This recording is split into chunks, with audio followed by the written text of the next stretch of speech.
The average person, whether they're a leader, employee, any level, was spending about 2 hours per day in drama. Now, these are people working hard. They are knocking things out. They are busy. They are getting things done. At times, they're working a lot of hours, but at the same time, they're working hard with a bit of what we call a bit of a grudge. Like, yeah, but this is sick and wrong, and this is no way to run an organization, and who thought of this, and why is this happening? Gossiping, tattling, venting, scorekeeping, resisting change, not being on board where the organization is trying to go. It was about 2 hours per day. Our keynote speaker, Vice President of People Evolution, Alex Dorr. He envisions a world where work is effortless and teams are drama-free. Everything that Alex does is designed to help people understand that success and happiness is their natural state as a human being, once the drama is gone. Reality-based leadership really is a modern leadership philosophy focused on our research on drama in the workplace. Now, some people hear that and they're like, whoa, but it's really these interferences that we all run into as human beings in our human condition that keep us from results and happiness at work.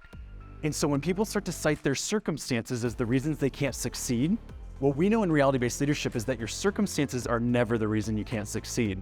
They're simply the reality in which you must succeed.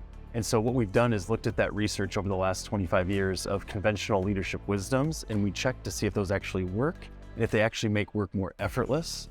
And what we found is some of them actually fuel drama and don't help our teams. And so we give some great simple tools for leaders to use to be able to recognize it, say, oh, that's just our human condition. I have that as well, no problem. Let's get into a tool to move beyond that. And it just keeps us on track for our mission and our vision whenever those things called life come up at work.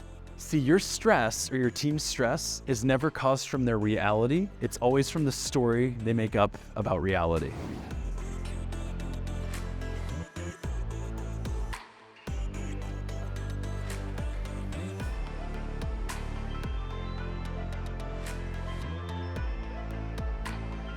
Who maybe starts off a conversation about change with their team and say, guys, I know change is really hard, but here's what's coming. As we looked at this, we did some research on readiness. What we actually found is that change at work isn't hard. It's only hard for the unready. What if I told you in the workplace, the same leadership can't please a high accountable and a low accountable at the same time? You'll always be making one of those groups uncomfortable. It's our job to lovingly, respectfully, make the right group uncomfortable. We found diving into the research is that your happiness actually isn't correlated to your circumstances. It's correlated to the amount of accountability we take in our circumstance.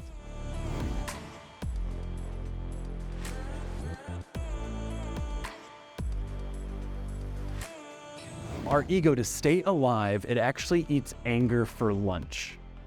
It has to stay mildly irritated at most things in the world, and so it's constantly scanning the environment looking for insult, oftentimes where there isn't any. Venting is actually the ego's way of avoiding self-reflection.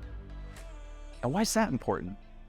Self-reflection is the foundation of a mindset of personal accountability. So what do you suppose venting leads to more of? It leads to more venting. Have you noticed?